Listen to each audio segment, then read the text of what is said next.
Good afternoon, everyone. I'm Francesca. I'm a PhD student in Design and Technology, People, Environment and System. And my PhD is funded by an Italian company, a leading company in luxury yacht production. So my research is about enhancing cultural value for companies, but also with, as a main subject, Riva, the company that is funding my PhD. So in this presentation, I would like to discuss the concept of heritage brand and how heritage can be a competitive asset for company. Especially for Italian companies, the concept of made in Italy is very important, and there are many successful examples of Italian companies that have used heritage in brilliant ways. And at the end, thanks to my work and my collaboration, I would like to introduce Riva as a case study and the free publication they have done thanks to the archive work. So brand heritage is as Riva can be with its 182 years of history. It's very important for construct their identity and render its symbol recognizable, and so also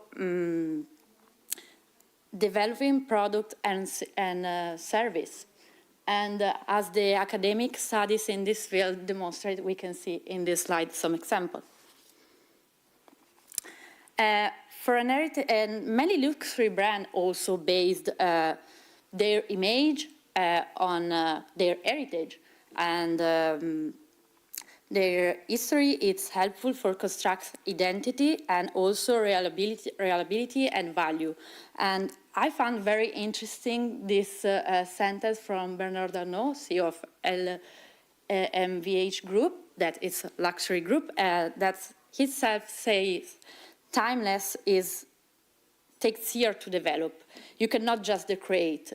It serves not just years, even decades, because some like production process, materials, and also design with the right human and economic resources any startup could acquire. But history, therefore, cannot be bought. It needs decades to be recognizable by the eyes of customer and stakeholder and shareholders. And now we came to the concept of made in Italy and for Italian heritage brand, that the goal of diversifying and enhancing the products, especially in luxury sector, as we see also in the presentation before, is very important, because if you want to offer something different, something that its value is recognizable, needs something more other than good quality. Good quality is essential, but heritage can play a crucial and essential role in that, because it makes the brand distinguished by other brands. And so also in there I found many different academic studies that, especially in the last 10 and 20 years, are focusing on demonstrate this concept. And it's very interesting that also the academic field now it's very interested in this subject. So not only archival and history subject, but also try to use archive and history for heritage marketing activities. So it's also a way for sharing more of that history. And cultural heritage must be united with the Italian entrepreneurship for the ability to combine aesthetic aspect with a sense of productive reliability. And this strong connection is demonstrated by the know-how of Italian artisans that were able and still now are able to connect the beauty environment they live in to their product or service. And so the past, in fact, can be a stimulus. It's not a limit. It's not a way to stay in the past, but it's a way for see a future. And managing cultural heritage can be viewed also as a design action, because the the act of design is a concrete planning activity, so a specific and not generic way of intervening in the world through projects. Before talking of Riva, I made a research in the Italian sector, and as a brand that is part of Musei Impresa, the Italian organization that associates many different brands, and there are here some colleagues of this association, and there are many successful examples of Italian companies that are using their heritage in this way for enhancing their product or service. And I want to talk about a little before going into Riva more specifically. And I found this three examples very different in nature, very different from the brand of origins, very interesting because they demonstrate that there are a lot of different ways for enhancing history, heritage. And the first one is the corporate video of Nardini Distillery that was made for celebrate the 240th anniversary, which retraced the long history of this company. And the video effectively illustrates the history and peculiarities in a contemporary and dynamic manner because it was released on social media, in many different social media. But you can see from the preview that the style was also referring to the past. So for me, that was a very good example of how connecting past to the present. The second case falls in the realm of experience and was conceived by the famous Italian coffee brand Lavazza. And it involves the Thursday night at Lavazza Museum. It was a series of events providing the opportunity to access to the company history through the Heritage Museum, the Lavazza Museum. And it was organized testing, shows, and themed guide tour in the most immersive environment for heritage. And so also here we can see how history can take different forms and it enters also in the emotional sphere. The last illustrative case I want to show is Olivetti per Tutti, that means Olivetti for everyone, and it's a retro branding project. And so this project was a thing for rediscover the Olivetti design through the creation of official products, through a series of objects very different, like from sweatshirt to mug, from poster to backpack and many others. Through their form and style, the idea was to that it's possible to pass to new generation the values and the unique style that have distinguished Olivetti, that is a legendary Italian typewriters, computer and electronic companies. And finally, we arrived to the main case study, that is the company where I also work for, and that is Riva. So as I said before, Riva is a leading Italian company in the production of luxury yacht that is part of Ferretti Group that have published through different years 3 different publications, 3 different books. I have one here that I will show you if someone is interested. You can take a look. And in different ways, these 3 volumes address to the history of the company. What unites this book is the quality of the edition, because as a luxury brand, we want to make products that were also for a high target.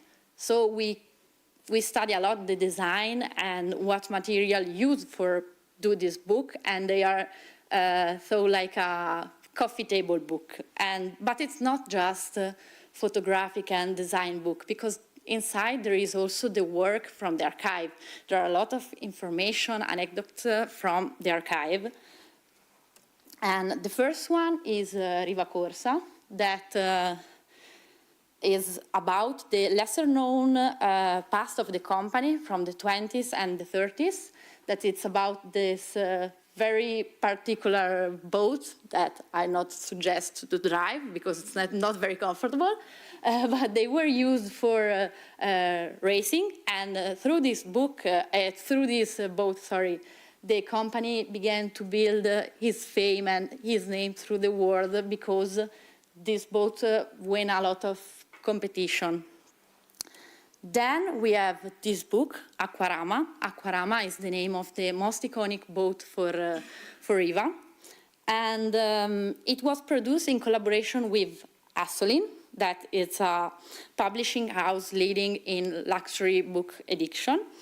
And to mark the 60th anniversary of the boat, that was in 2022. And so from the initial story of Riva Corsa from the 20s and the 30s, now we go and we move to the period of the 60s of the last century, where Riva was recognized as one of the main symbols of La Dolce Vita lifestyle, and is still very known as this symbol also today.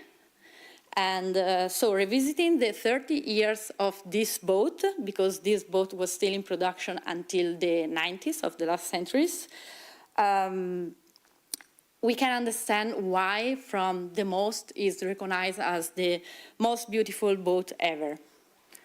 And then we go to the book that I bought today, that is Riva in the movie, and it's this volume is already on a second edition, and we are working on the third edition of this. And now it includes 52 movies that inside there is featuring a Riva boat. And this book was presented also at the second edition of the Corporate Heritage Award and enabled Riva to win an award thanks to that. And this 400-page exhibit side-by-side image, text, and chronological cinematic sequences, and highlighting also through the movies the evolution also of Riva boat. So it's a different ways also to show the story of the company, not only by the products of the company, but also through other cultural products that make the company a myth, a legend, because it's not just the product, but also what it's about and around the product itself. And the book was also the starting point for an additional activity that brought cultural prestige to the company. That was the participation at the 77 Venice International Film Festival, with a short movie to present and promote the book, with the featuring the very famous Italian actor Francesca Favino. So, through these books that for the company were a concrete example of how make the heritage profitable, because these books are on sale on the internet site of the boutique of the company, because they're not producing only boat, but also this kind of product that can simply be viewed like merchandising, but it's more, because besides there is a high study for make also these products in line with the style of the company. And so it becomes evident how the archive for the company can be more than a repository of information and materials, but rather it can be a usable tool and a source of new ideas that go also outside from the main products, and can be a source for make something completely new and completely different, but anyway connected to the core principle of the company. And in the Riva view, the archive can take the image of a safe, because it's a protector of high-value assets that are high-value goods that no one can boat, not other company can boat. It's just the heritage and the past of Riva. It's just of Riva. And but in this perspective, the safe should be open, because the goods inside have to be used, have to be shown, and in many different ways. So the archive are not only data preserver, but information multipliers. And in this perspective, also the figures of the archivist have to change, because it have to help other departments of the company, have to work with the other department of the company, and take the figure of the cultural heritage manager, because with this role that is very important for a company that takes high value for the company, can help to make the archive not just a cost generator, because as we said before, we are archive in company, so we have to prove our value, and even if the value is inside, there are already, but we have to prove it, and so the archive can be not just a cost generator, but a value generator. Thank you.